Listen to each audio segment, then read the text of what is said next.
Amen. Naramdaman na ba natin ang Diyos? Amen. Yun. Dapat papunta pa lang tayo dito, no? Kahapon pa lang. Excited na.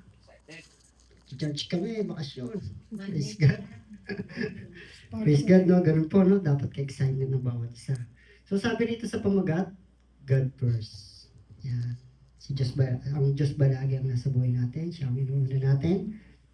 Amen po ba doon? Amen. So yung dapat, no, bilang isang mananampalataya, bilang isang Kristiyano, dapat lagi ang Diyos ang inuuna natin. So paano ba? Paano ba natin gagawin sa buhay natin yan? No? May 8 step na nakita ko ito. Sabi nito, but meron lahat ito ay may mga kahulugan, may mga key verse na tinatawag. Ayan, no? So, kung mapapansin nyo, lahat may kahulugan, no? God first. So ilan po yan? 8. O 8. Praise God. So sabi dito, praise God.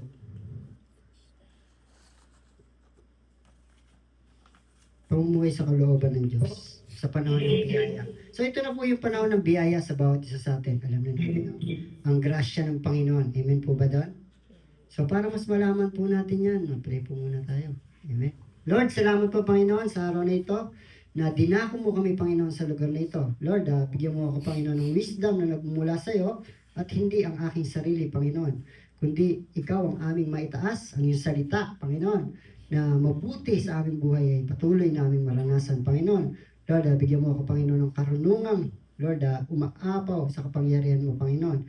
Lord, naway ang aking mga kapatid na nandirito, Panginoon, ay pag-initin mo ng iyong banal na Espiritu at mapakinggan nila, Panginoon, at magkaroon sila, Panginoon, ng matalas na pandinig, Panginoon, pagdating sa iyong salita, Panginoon, na itanim namin sa aming mga puso. Lord, ikaw lamang ang pupurihin sa ilamang kalulatian sa salitang ito. In Jesus' name we pray. Amen. Amen. So, praise God. So, pamumuhay sa kalooban ng Diyos sa panahon ng biyaya. Ito na po yun, no?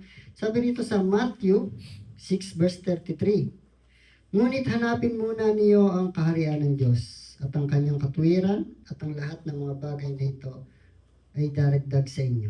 Amen.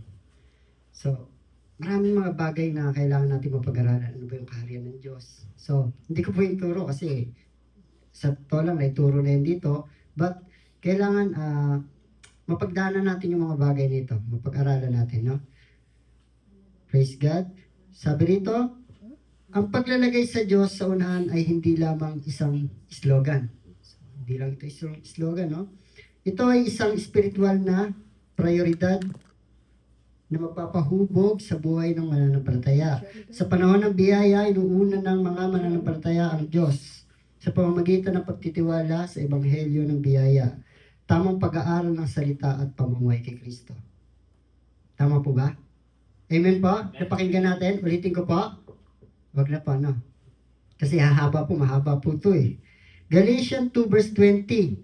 So, nabubuhay si Kristo sa atin. No? Tama po ba? Amen. Sabi nga rito, Galatians 2 verse 20, ako'y napako sa krus na kasama ni Kristo at hindi na ako ang nabubuhay, kundi, sino daw po? Si Kristo ang nabubuhay sa akin. God first. Sabi, ay nagpapaalala sa mga mananampalataya na walang prioridad upang manatili si Kristo sa sentro ng buhay. So, sabi rito, God first ay nagpapaalala sa mga mananampalataya ng walang prioridad upang manatili si Kristo ang sentro ng buhay. So, yun po yung walo. Nakita nyo, God first. Isa-isayin po natin yan. Panimula, introduction. Maraming tao ang nagsasabing naniniwala sa salita ng Diyos, ngunit iba ang pinapakita ng kanilang mga prioridad. Ano po ba yung mga karera natin sa buhay? Marami po tayo, no? Sabi rito, una-una, kayamanan, kasiyahan, at pansariling ambisyon. Ang kadalasang nauuna sa atin. Totoo po yan. Yan po yung realidad ng buhay. No? Praise God. Ngunit tinatawag ng kasulatan ang mga mananampalataya na ilagay ang Diyos higit sa lahat. So, kung tayo po ay sa negatibong pamaraan o buhay, ay wala po itong saysay. But in positive way, tayo po ngayon na bilang mananampalataya, makikita po natin na mayroong kahulugan ang bawat bagay na ginagawa natin. Amen po, sa anong aspeto ng ating pamumuhay, ano man yun, karanyaan, so ano man yung mga ginagawa natin, pagti sa trabaho, di ba po, nakikita natin na mayroon ng kahulugan. So sabi dito, Colossus 3 verse 2, ilagak niyo ang inyong pag-iisip sa mga bagay sa itaas, hindi sa mga bagay sa lupa. Kapag tunay na naunang Diyos, na apektuhan nito ang ating buhay. So nagbabago tayo, nagkakaroon tayo ng magandang karakter sa iba, hindi lang sa atin. Di ba po? Nagkakaroon tayo ng magandang mensahe kasi naihahayag na natin ang tunay na salita. Yung mabuting balita, ang ating kaisipan, nagkakaroon na ng kapayapaan, tamang pananaw sa buhay. So nagkakaroon tayo ng misyon. So kung dati yung mission natin ay yumaman lang ako, okay na. Magkaroon lang ako ng bahay, okay na. So mayroon na tayong tamang mission. Di ba po? At spiritually yun. Di ba po? Amen.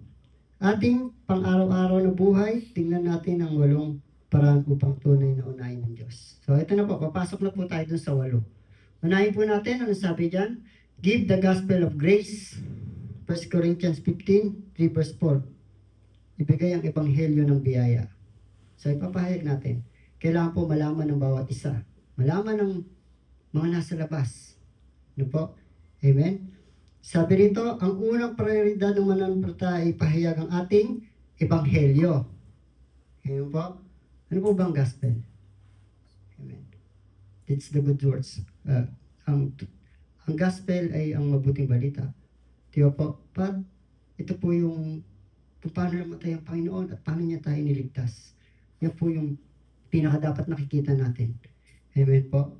1 Corinthians, sabi nga 15 verse 3, ang unang prioridad ay mananampalataya ay ipahayag ang ebanghelyo.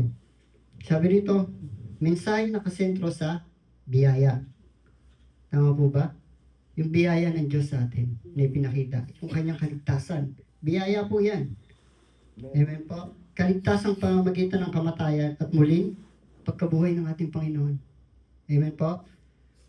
Efeso 2 verse 8 and 9, sapagkat sa biyaya kayo ngayon naligtas sa pamamagitan ng inyong pananampalataya. At ito hindi dahil sa inyong sarili. Ito'y kaloob ng Diyos, hindi dahil sa inyong mga gawa. Upang sino man na hindi na magpupuri, di ba po? Wala tayong dapat itaas kundi ang ating Panginoon. Hindi ang ating sarili, kundi ang Panginoon lang po. Sabi rito, pandaigdigang misyon, ibahagi ang ebanghelyo sa mundo.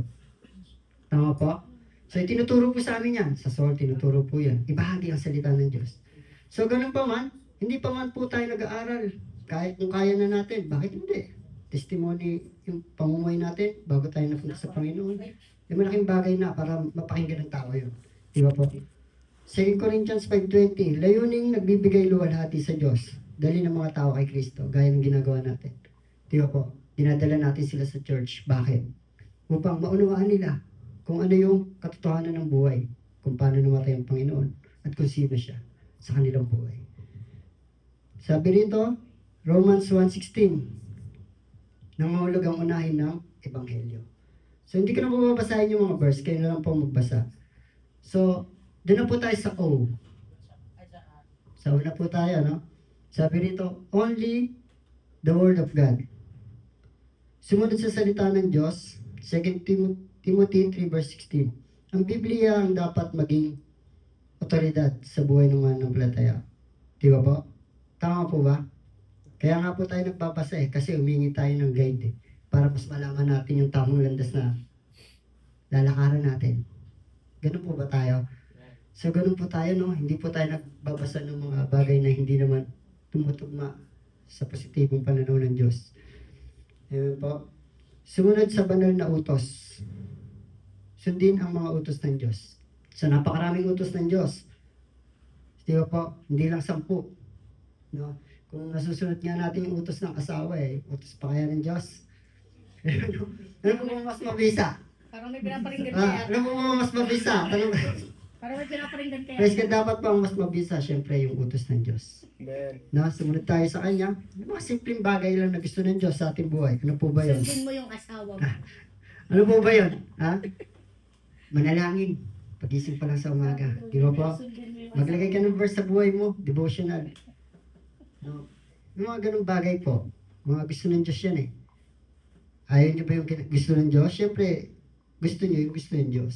Para yung buhay natin ay hindi gano'n, keda-keda. Di ba po?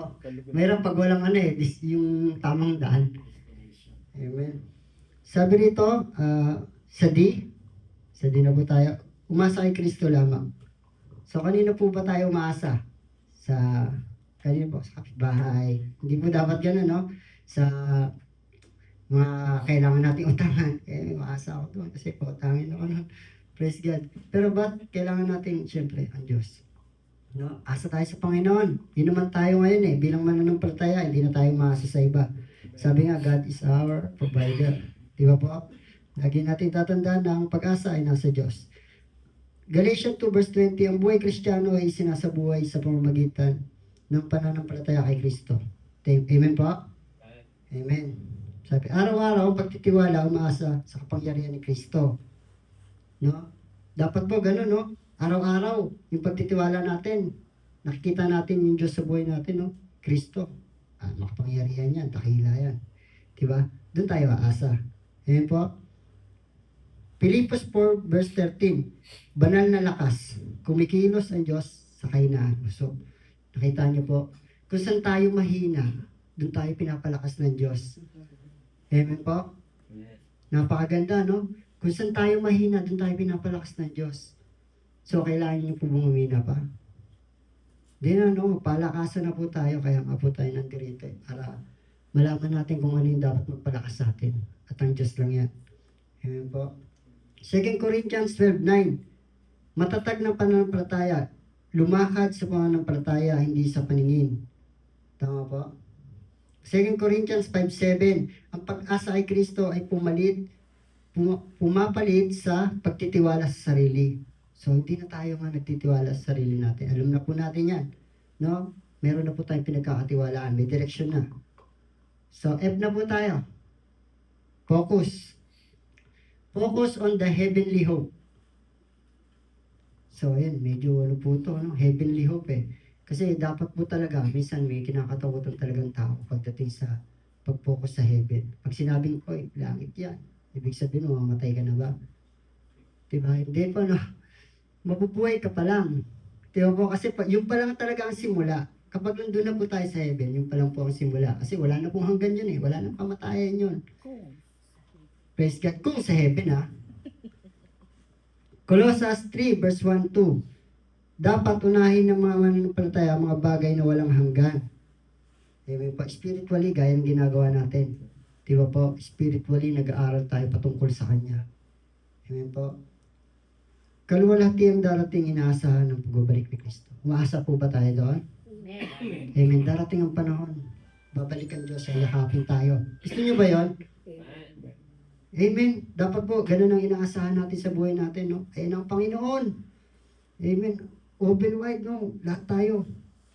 Nararamdaman na natin kung gaano kainit yung pagmamahal ng Diyos sa buhay natin. Amen po. Sabi rito, Tito, verse 2:13, tapat na pamumuhay, paghahanda para sa walang hanggan.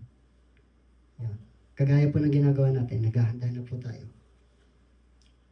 2 Timothy 4 verse 8, matibay na prioridad, pagpapahalaga sa gantimpalang walang hanggan. Matthew 6 verse 20, ang pananaw na walang hanggan ay nagbabago sa prioridad sa lupa. So, iba na po yung prioridad natin. Gaya po na sinabi ko kanina, hindi na po pang mundo. Pang spiritual na po tayo, no? Yun na po yung prioridad natin. Amen? Ano na po tayo? Ayan, identify with the body of Christ. So, paano po ba natin malalaman?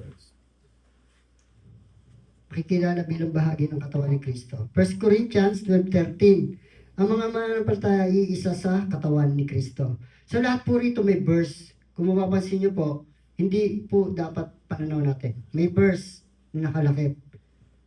So, pinananahanan tayo ng Espiritu na bautismuhan sa isang katawan. Tama po ba? Amen? Lahat po tayo? No? Willing po tayo mag-bautismo. Kung hindi pa po.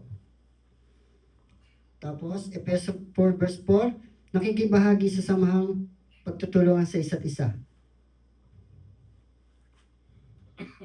Hebreo 10:24, nakiki-impluwensya sa iba, naglilingkod sa loob ng iglesia. So, lahat po dapat ganun tayo, no? So, saan na po tayo?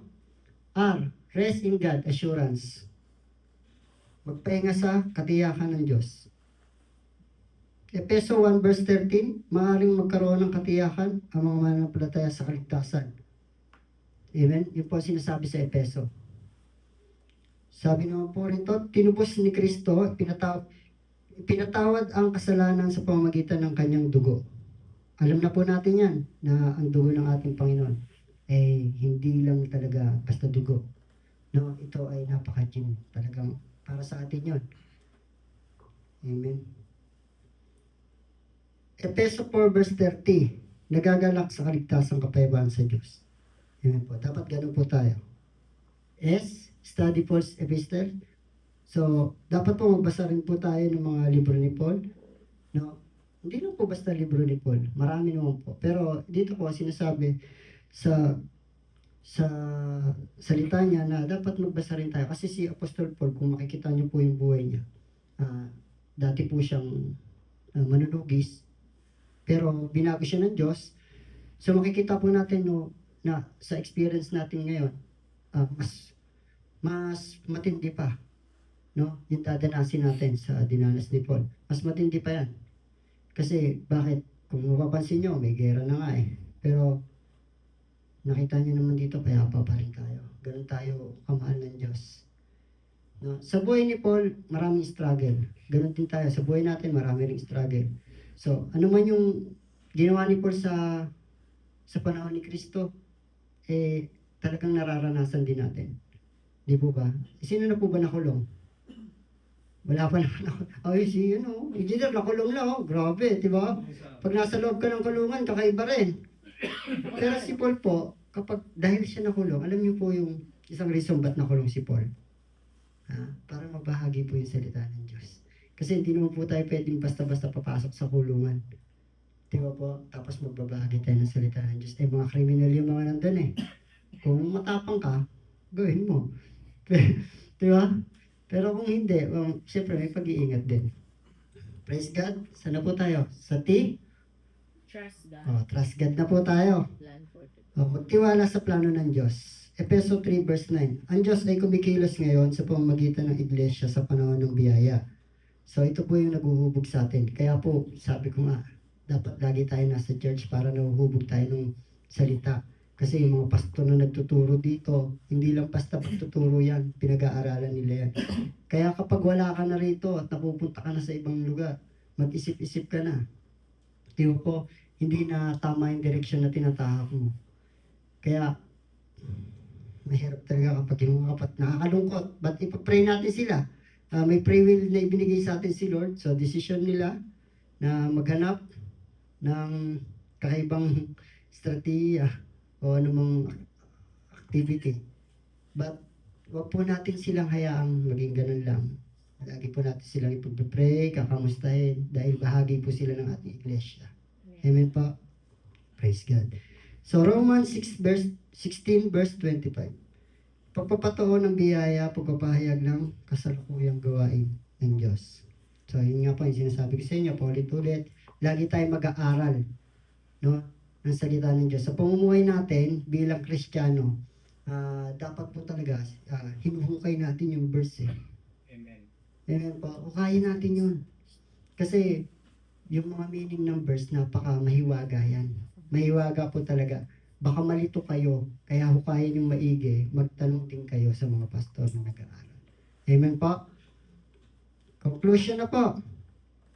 Ang paglalagay sa Diyos sa unahan ay nagbabago sa bawat bahagi ng buhay. Ang ating mensahe ay nagiging ebanghelyo sa iba. Lagi po natin tatandaan yan, na yung mensahe natin na galing sa Diyos ay ebanghelyo sa iba yan. Amen po. Ang ating otoridad ay nagiging kasulatan. Amen po. Ang ating lakas ay nagiging si Kristo, hindi na po ang ating sarili. Ang ating pag-asa ay nagiging langit, hindi na po makamundo. Kasulatan. Sinasabi rito na sa Romans 12 verse 1, ihandog niyo ang inyong mga katawan na isang haing buhay.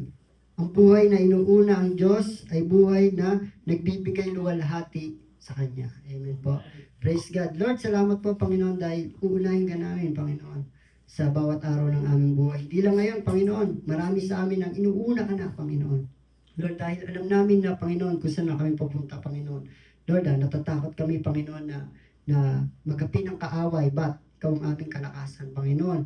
Lord, sa iyo kami humihingi, Panginoon, ng kalakasang magagamit namin. Lord, ang iyong kapangyarihan, Panginoon, ang patuloy nakikilos sa aming buhay, ang iyong banal na Espiritu, Panginoon, ang patuloy na tutulong sa amin, Panginoon, upang maging mahinahon sa bawat laban ng aming buhay. Lord, sa araw na ito, uunahin ka namin, Panginoon. Hindi lang, Panginoon, sa simula, Panginoon, kundi hanggang wakas, Panginoon, na anumang bagay na meron kami sa amin, Panginoon, ay uunahin ka namin. Lord, salamat sa araw nito. In Jesus' mighty name we pray. Amen.